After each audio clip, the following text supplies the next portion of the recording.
Deputy CM Arun Sao ने auditorium उद्घाटन के साथ जिले को दी करोड़ों रुपए की सौगात। आपको बता दें, जिले को ऑडिटोरियम की सौगात मिली है। 52 कार्यों का 21 करोड़ 29,60,000 रुपए के लोकार्पण और भूमि पूजन की सौगात मिली है। डिप्टी सीएम ने बीजापुर में हुई नक्सली हिंसा को लेकर बालूदा बाजार में ऑडिटोरियम उद्घाटन के दौरान शहीद जवानों को श्रद्धांजलि देते हुए 2 मिनट का मौन धारण किया। पत्रकार सुरक्षा कानून को लेकर कहा कि मुख्यमंत्री इस पर विचार कर रहे हैं, जल्दी फैसला लिया जाएगा। बीजापुर में हुई पत्रकार की हत्या कर लेकर डिप्टी सीएम ने कहा कि दोषी बख्शे नहीं जाएंगे। चौथा आरोपी भी गिरफ्तार हुआ है। डिप्टी सीएम ने कहा कि जितने भी अपराध होते हैं उसमें कांग्रेस शामिल रहती है।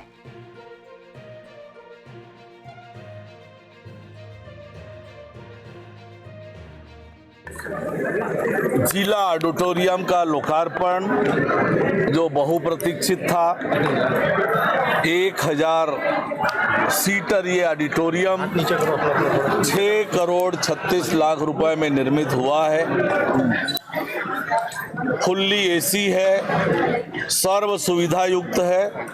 निश्चित रूप से इससे बलौदाबाजार जिले का गौरव बढ़ने वाला है और ये एक ऐतिहासिक काम आज बलौदाबाजार के लिए हुआ है। मैं क्षेत्रवासियों को बहुत बधाई और शुभकामनाएं देता हूं। साथ ही 21 करोड़ के विभिन्न कामों का लोकार्पण और भूमि पूजन भी संपन्न हुआ है। मैं क्षेत्र की जनता को बहुत बधाई और शुभकामनाएं देता हूं। हमारे स्थानीय विधायक और मंत्री कांगराम वर्मा जी क्षेत्र के विकास के लिए लगातार प्रयत्न कर रहे हैं।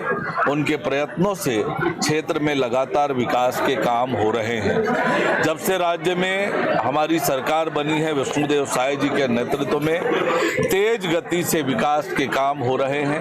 मोदी की एक एक गारंटी को पूरा करने का काम हमारी सरकार कर रही है, तो निश्चित रूप से तेज गति से छत्तीसगढ़ आगे बढ़ रहा है। साल 2025 के बाद ही नक्सली हमला हुए, 8 जवान शहीद हुए। पिछले 1 साल में जिस प्रकार से हमारे सुरक्षा बल के जवानों ने नक्सल उन्मूलन के लिए काम किया है, कठिन से कठिन क्षेत्रों में जाकर नक्सलियों का सफाया किया जा रहा है और लगातार इसमें हमें सुरक्षा बलों को सफलता मिल रही थी। आज एक कायराना हरकत नक्सलियों की हुई है, जब फोर्स के बस पर EID ब्लास्ट करके हमारे 8 से अधिक जवानों को उन्होंने शहादत करा दी है। ये नक्सलियों का कायराना हरकत है। हमारे जवानों की ये शहादत बेकार नहीं जाएगी और हमारा जो संकल्प है मार्च 2026 तक बस्तर को नक्सल मुक्त करने का, वो पूरा करने के लिए हमारा संकल्प और मजबूत हुआ है। मैं ये कायराना हरकत की निंदा करता हूं और सभी शहीद जवानों के प्रति अपनी विनम्र श्रद्धा। युवा पत्रकार की हत्या जिस बेदर्दी से हुई है और हत्या का जो मुख्य आरोपी है वो स्पष्ट रूप से कांग्रेस का पदाधिकारी है। कांग्रेस के द्वारा उसकी जो नियुक्ति हुई वो नियुक्ति पत्र सार्वजनिक रूप से उजागर हुआ है, केवल फोटो खिंचा लेने का विषय नहीं है। नियुक्ति पत्र उजागर हुआ है।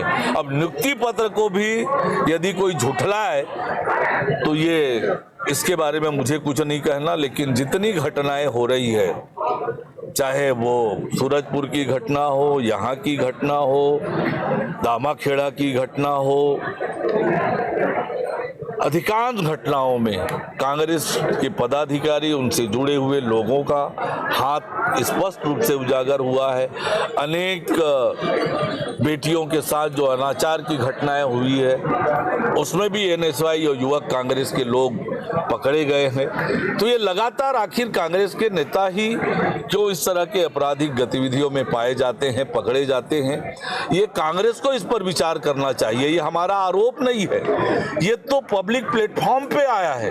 नियुक्ति पत्र हमने तो नहीं वायरल किया है, और इसलिए ये कांग्रेस पार्टी इस पर विचार करे कि प्रदेश के कानून व्यवस्था के साथ खिलवाड़ करना बंद करे। ये छत्तीसगढ़ शांति का टापू रहा है, शांति का गढ़ रहा है। सरकार रहते हुए आपने वही किया, अब सरकार से बाहर हो गए हैं तो बौखलाहट में ये काम कर रहे हैं। ये विष्णुदेव साय जी की सरकार है। कानून से खिलवाड़ करने वाले किसी को बख्शा नहीं जाएगा। और आपने देखा पत्रकार मुकेश चंद्राकर के हत्या के मामले में चौथा आरोपी भी पकड़ा गया है। तुरंत 3 आरोपी पकड़े गए, चौथा आरोपी भी पकड़ा गया है। तो अपराधी कितना भी बड़ा क्यों ना हो, ये विष्णुदेव साय जी की सरकार है, किसी कीमत पे वो उसे बख्शा नहीं जाएगा। कब तक लागू? माननीय मुख्यमंत्री जी ने इस पर स्पष्ट रूप से कहा है कि हमारी सरकार इस दिशा में बहुत जल्दी प्रयास करेगी। किसानों